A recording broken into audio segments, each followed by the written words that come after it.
Wellington Country Park, established by descendants of the Duke of Wellington, who rode a very famous horse.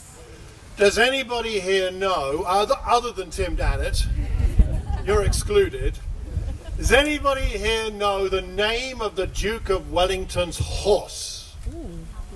Any takers for the name of his horse? Have I got a hand somewhere? Yes.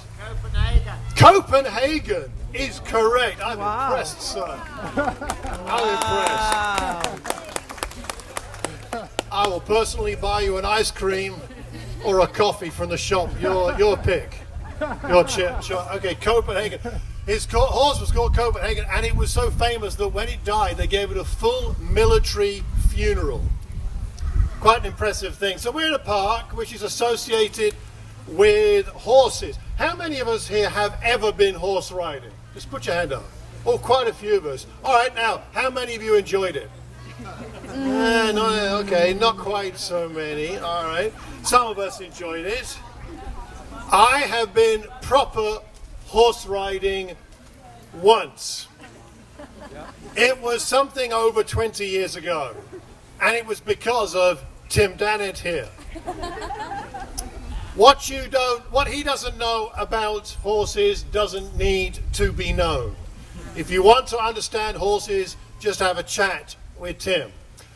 20 odd years ago, Tim persuaded me and some friends to go horse riding together. He took us to some nefarious place in Essex, I think it was, where he arranged for a number of horses which he assured all of us were very calm and well-behaved, well-trained horses, certainly used to novice horse riders like myself and just about everybody else that was coming along that day. I have to admit I had a little trepidation.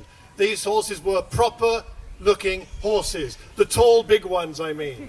Not those little ones, but the really big ones where the top of the thing seems to be higher than your head. How do you get on that thing? I have no idea. I don't remember how I got on it. But anyway, we got there. And we assembled in the sort of, not stable yard, I suppose, right? And how many of us were there? 20 of us maybe? Or yeah, something like 20 of us, all blokes, all trying to be macho. Like, I've never ridden a horse before, but I'm sure there's not much to it, and I'm going to be fine on this horse. All because really we were all very, very nervous. Anyway, Tim said the main thing is, the only instruction he gave us was, do not let them gallop. Don't let them gallop. If they start to get a bit feisty, then pull hard on the reins, and they're used to it. Pull harder than you think you need to. They're all used to it, and it'll be fine. You won't hurt the horse, but you've got to really pull hard. Do not let them gallop at all costs. So we got on the horses. They moved reasonably slowly as we came out of the stable yard into a very narrow country path lane. And as soon as we got there, you know what happened. All of them bolted. And I'm holding on for dear life. I mean, I'm going to get shaken off this thing. I'm bouncing around. I don't know how to sit on a saddle, how to ride a horse. I'm bouncing around, holding on to the reins. And then I find myself holding on to the horse's neck, just grabbing her. And at this point, I'm having a deeply spiritual experience. God, don't let me die!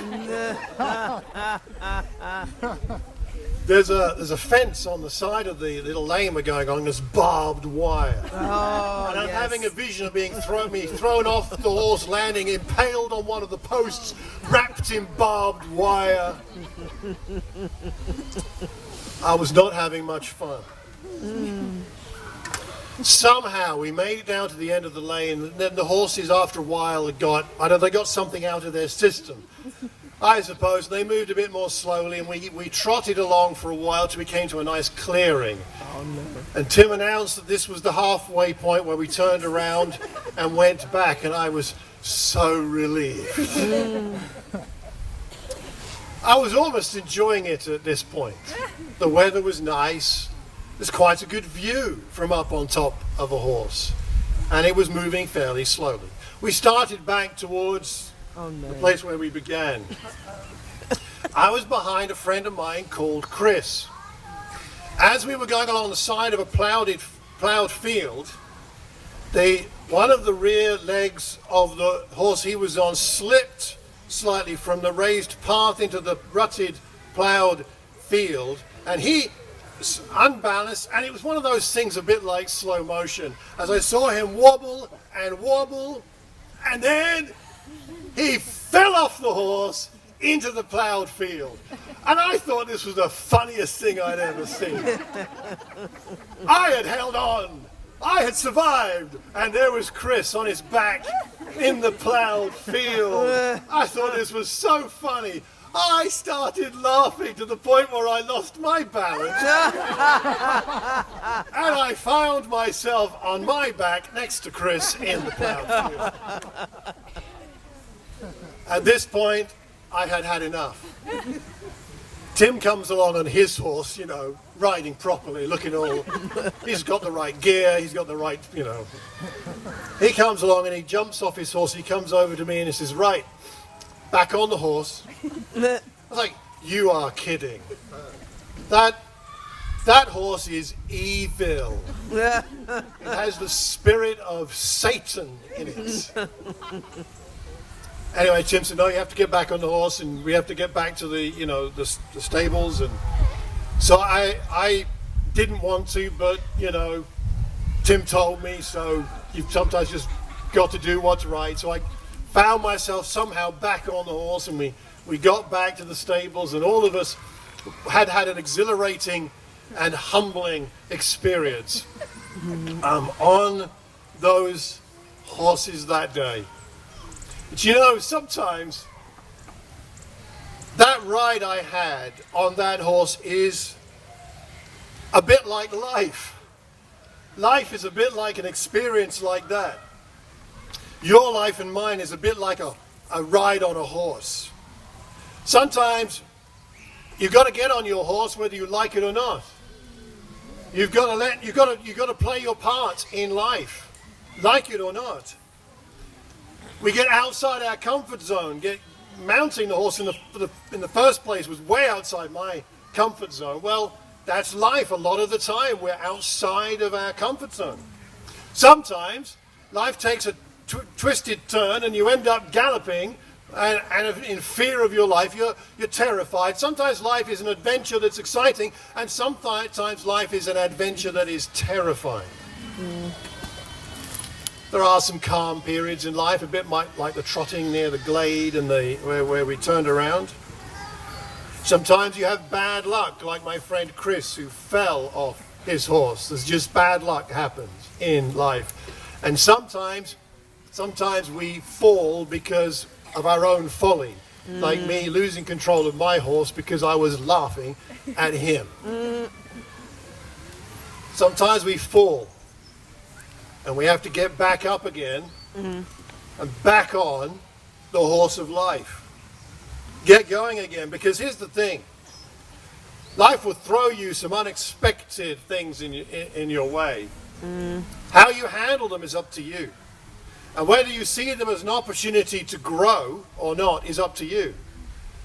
And I didn't enjoy all of that experience 20-odd years ago, but I'll tell you this, I am glad it happened. I'm even glad I fell off my horse, because Tim making me get back on the horse taught me something. It's through these challenges that we grow. Now here's my point, my only point.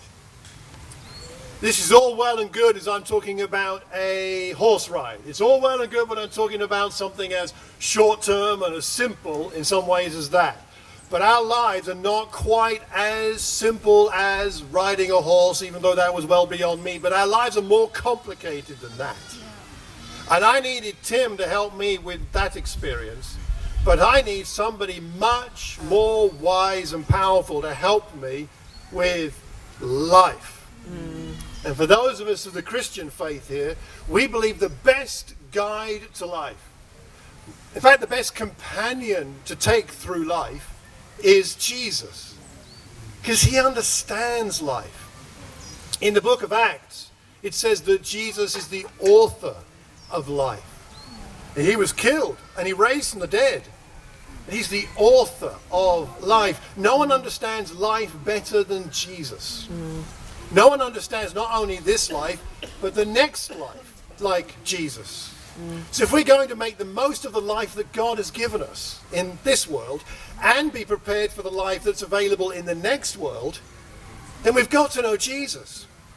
He's the one that can get you on the horse in the right way. He's the one that can teach you how to ride the ride of life. He's the one that can support you. He's the one that can help you get back on the horse, on the horse of life when you fall, and show you what was meant by that fall, and how you can learn, and how you can grow, and how you can become all that God has intended you to be.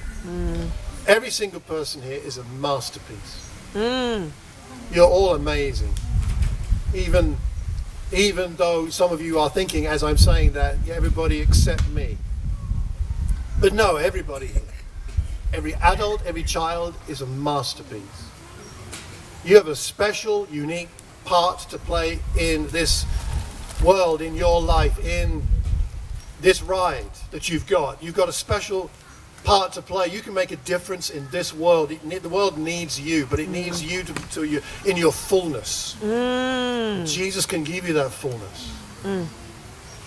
As Irenaeus said in one of the early Christian writers, the glory of God is a man fully alive, or a woman fully alive. How do we become fully alive? When we've got the author of life riding with us through the ride of life. Why settle for anything less than everything that you can have?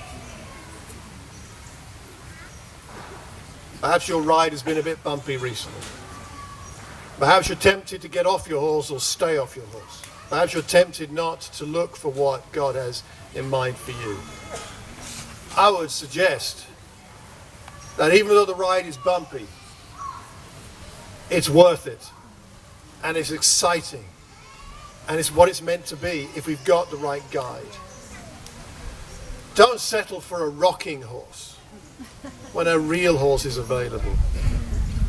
You don't want to be sitting there the rest of your life just rocking away, waiting for it to end. Not much fun in that, is there? Why not have the real adventure that comes with Jesus, not as your horse whisperer, but Jesus as your life whisperer. He's the one that can bring meaning to your life. Trust him on this adventure. I'm very grateful for that experience with Tim and the horses. I think I hated Tim for a while after that, but I came to forgive him. And I'm glad I had that experience. And how much more important it was that somebody introduced me to the companion I have now through my whole life, all of my adventure, which is Jesus Christ. I pray and I hope that you would take a ride through life with him. Thank you very much.